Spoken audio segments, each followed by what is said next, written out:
Afternoon, councillors, members of staff, media and people watching from home. Welcome to this Audit and Risk Committee meeting.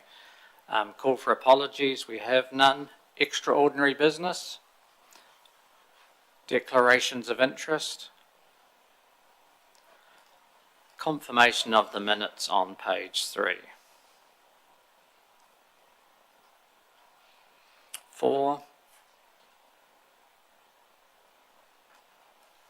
Someone happy to move, please? Councillor Cameron, Councillor Wilson, all those in favour? Carried, thank you. Civic Financial Services, Statement of Intent, page 5. Who's taking us through that? Oh, welcome back. Hello.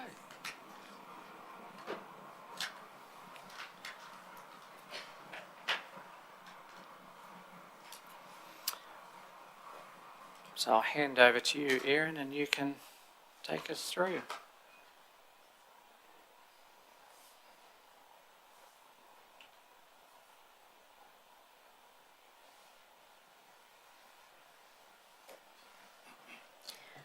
Okay, so in summary, Civic Financial Services have delivered their Statement of Intent for 2025. And this is part of the appendix. That's recommended that Audit and Risk Committee receive the statement. So the backgrounding, would you like me to go over some of that, or is if you've got anything you'd like to highlight there, that would be great. Just really about their projected surplus after tax. So they're expecting at 31 December 25 to be having a after tax surplus of 96,000, which is decreasing to 93 in 2026, or projected to, and then they're projecting it will increase again by 27. Other than that, I'll take the report as read. Thank you. Councillor Cameron. Thank you. Thanks, Erin. Hey, I have a question around the civic operation. Is that like a KiwiSaver for local government employees? Yes, that's correct. So the fees that they're saving or to go into surplus, say you pay, I think they're dropping down to 0.32%. You put in your KiwiSaver, the council put in your proportion of KiwiSaver. 0.32% of that is fees, so that's the surplus. Part of the surplus is because they're not charging so much in their fees, from what I understand. They'd have to be keeping some of the return on investment to keep the fund running as well. So the whole surplus can't all be. Well, they're not running it. They're running it on the smell of it. I think their overhead's quite significant, 1.3 million or something, wasn't it, or something? But that might include risk pool and all the other things. So that 93,000, where is that going to? It was unclear in the memo where that's going to. So I would think it's because they're saying they're not paying a dividend to shareholders. So their policy since 2020 is not to pay a dividend to shareholders, and instead the funds are otherwise provided, would otherwise have been provided as a dividend. So who are the shareholders? Councils. There's 72 councils. ADC. Yeah. Okay. Yes. Yes, that's right.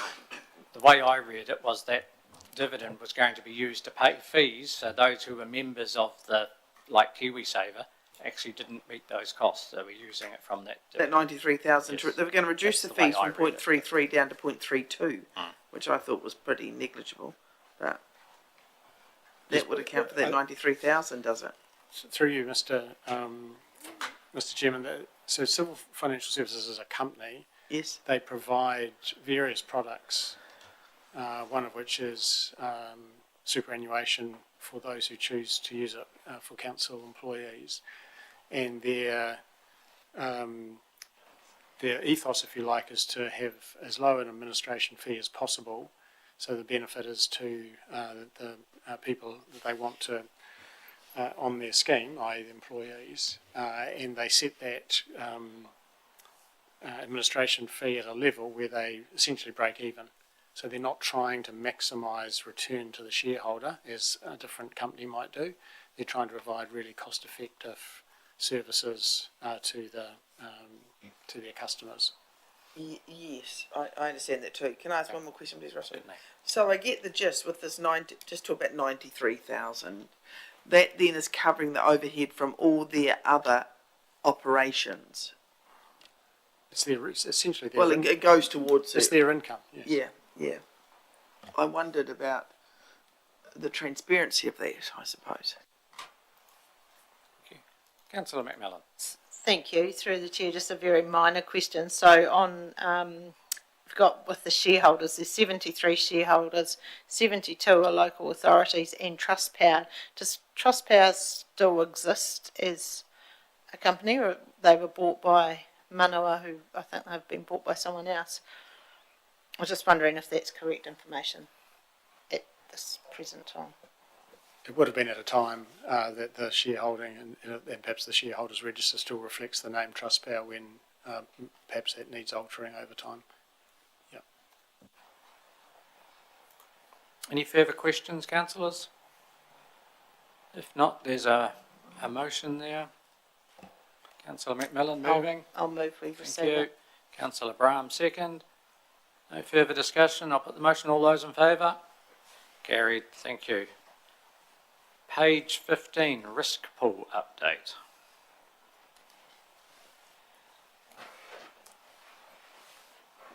Welcome, Tanya. So this is just an information-only report, as we're anticipating via the correspondence you've seen in that report that we will be getting a further call on council, likely in March. So this is just setting a bit of a scene and just here for any questions. Thank you. Any questions?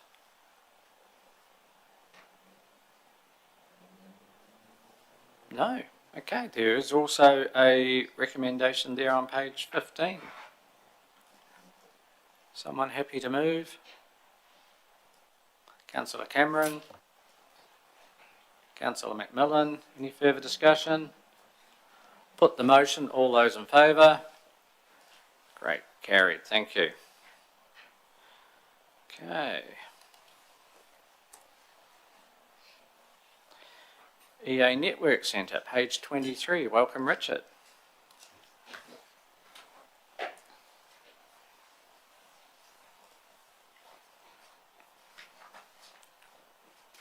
Good afternoon. Nothing further to add to this report. Okay. You have this report. Mr Mayor. Just one question. Welcome, Richard. Under the actual, and you got revised budget, how different is the revised budget to the original budget?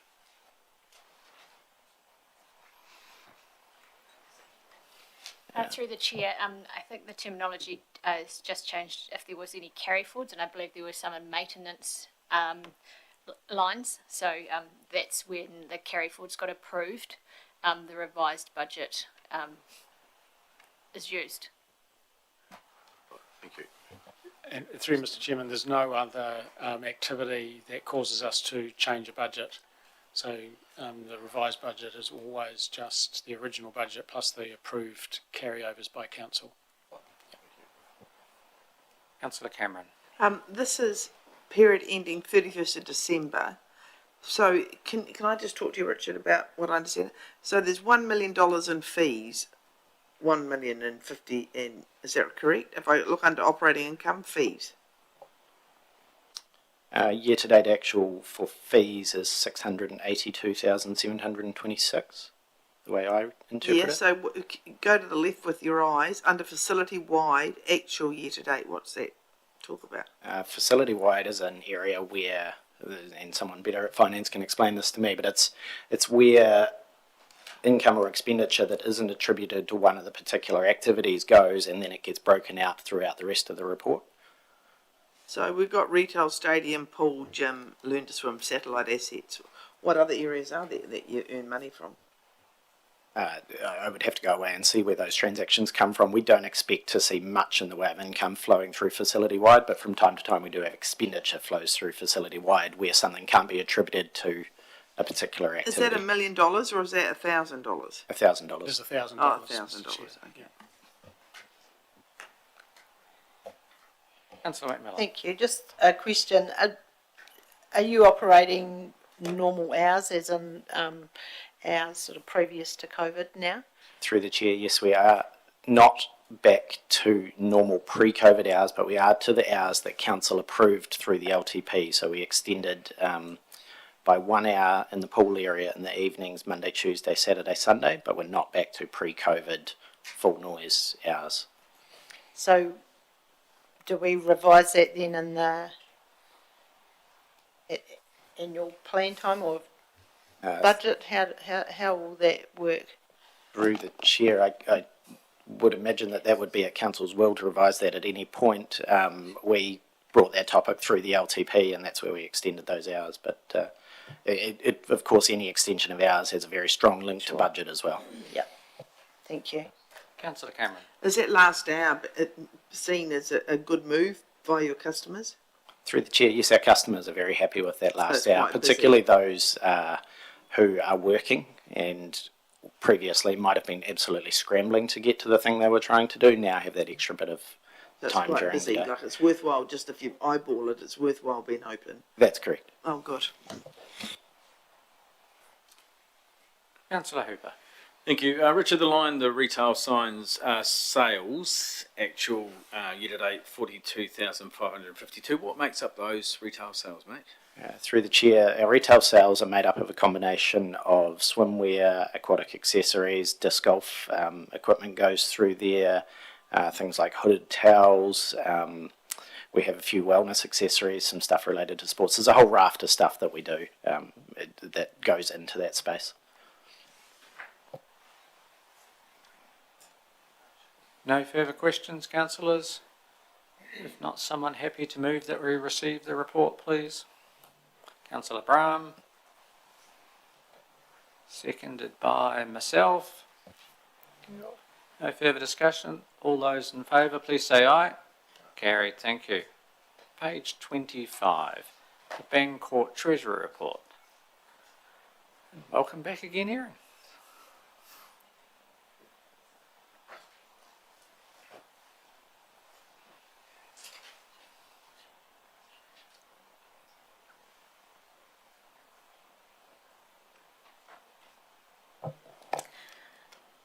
So this report is for the Bancorp Treasury Report for the December 24 or half year, really. So Bancorp provides quarterly reports as part of their contractual services. And this is helps council to manage the Treasury policy. They provide market updates and specifics to our council as well. Our debt at 31 December was 125.6 million, all with the local government funding agency. And the current market expectation at 31 December, so it may have changed by now, was they're expecting a 1% cut of the OCR by August 25, and an OCR as low as 3% by October was the projection. And the council's weighted average cost of funds was 3.2% at that moment in time. Thank you. Just on your council debt at 125.6, is that all external, that doesn't include the internal? It is just external with the local government funding agency, yes. Thank you. Any other? Yep, Councillor Wilson. I see it's the 31st of December, and you're saying the next one is 31st of March, effectively. Yes. Because the period we're in now is probably the most critical for our forward thinking, because things have changed quite a bit and are going to change. So will we be able to use this next quarter's information to feed into our long-term planning? So we went back to Bancorp for an update on where they thought things would sit in our annual plan, and had a projection of 3.7% as our weighted average at that point for our annual plan. So at this stage, we can check with them if there's any revised number on that, if that's what's required. Well, the reason I ask is effectively next week we get the OCR, and that will almost tell us quite logically where things are going to go in the next wee while. Because if we don't get a big cut, we'll think that'll mean that we're not going to get more. So I'm just interested. Yeah. We'll know a lot more then. Yeah, so we do have the OCR update. I think it's 5 times a year. from memory. So that things do change all the time depending on what they decide with what's happening with our economy.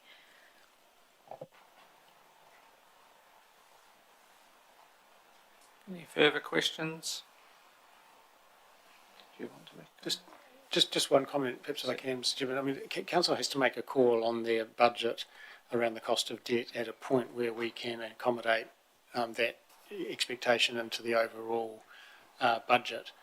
So we can't keep waiting for quarterly updates ad infinitum without making a call. It's the same for our inflation forecasting. We have to do it on the best information available.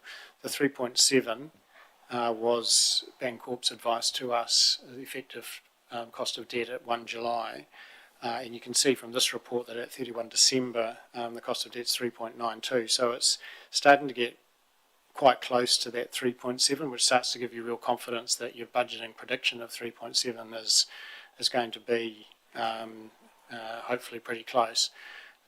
Whether or not there is any capacity to alter that, remembering up or down, as you finalise the budget, we're running out of time to make different assumptions. But I think the 3.7 that's in our budget is looking like it's going to be pretty accurate for budgeting purposes. And we can't wait for the March quarter advice before we finalise the budget, because we don't have the sufficient time to prepare it. Well, depending on whether we consult on the annual plan or not, perhaps. But anyway, it just gets really tight. I just think the comfort level of the 3.92 now, being pretty close to the 3.7, should give us comfort that the budget's in good shape. Thank you for that. Any further questions? If not, someone please move that we receive this report. Councillor Cameron, Councillor Wilson, all those in favour? Carried, thank you.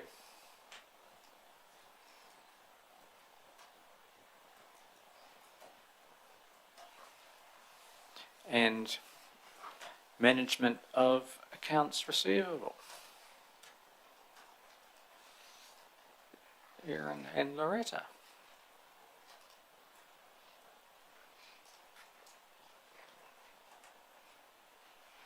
Anything you'd like to add or highlight in this report? Just since the writing of this report, there's been 1 million of rates sent to the debt collection agency, which is 180 properties that have not been paying their rates. So they would be over 30 days or 90 days? Yes, so they've been through all the usual timeframes to get them to pay, but there hasn't been any movement, so they've been passed on. Thank you. Councillor Cameron. Is that a normal amount that you would see going to the debt collection? So this debt collection for our rates side of things is a new process that we've implemented, so I can't actually give you any benchmarking on that one. So historically you've just continued to send out letters? Called them and chased them and tried to put in payment plans and all the usual steps. But there's actually an agency that's dealing with that now that we have a relationship with. Okay, and that works out similarly cost effective in terms of internal or external? So the cost of receiving the rates as opposed to no one paying them is probably what we would think about. That's true, but I'm comparing, when I looked at this, with your indulgence, Mr. Chair, when we looked at this at council, outstanding debt, the rates wasn't too bad. There was a few, like 3 or 4 or 5 that had significant amounts, but most of them were paid. So clearly you were successful at getting the revenue after however many letters it was. There are many people that, when they realise there is a way forward with a plan, that will be happy to try and settle their rates bill.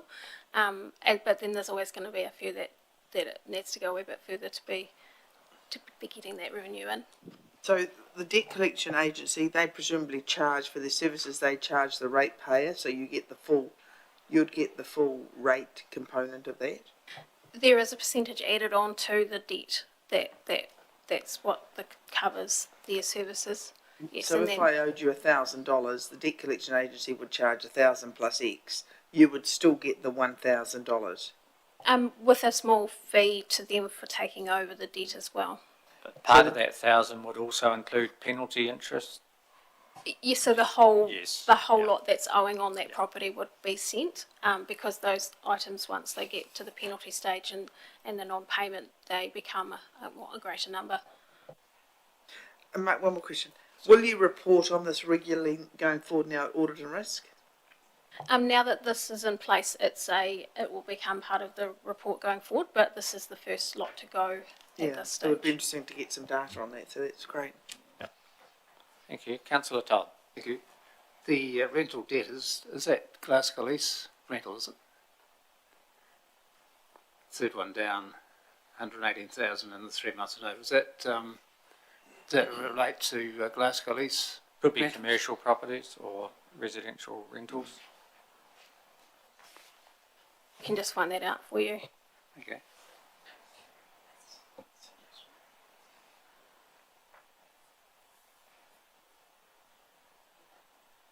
The information I can see here is not specific to what, it's just rental debtors at this stage. Okay. Mayor Brown. Yeah. Thanks, Mr. Chair. Just looking at water billing, in 3 months is 211,000. So again, 2 months, 41,000. How did the water bills get to be that big and unpaid? That's a really good question. We can go and ask the water people about that one. And underneath is the bullet point 6, and the wee table there, water, people owing 10 to 30,000, and there's only 2 of them. Does it, so the rest must be, to make up that 600,000, must be less than 10,000? That's correct. Yes, yes. Going back to the water billing, there are a couple that are in dispute to do with leaks. So that's where some of the reason why some of them have gone just non-payment sort of things. Councillor Cameron. Just a question for my own interest. EA Network Centre, $1,200 outstanding in 3 months. I thought people couldn't go and do their activity unless they paid the bill. Or is that just renewal of the month? You know, they're just late paying their renewals or something. Through the chair, we are looking into that, and there are some like stadium bookings.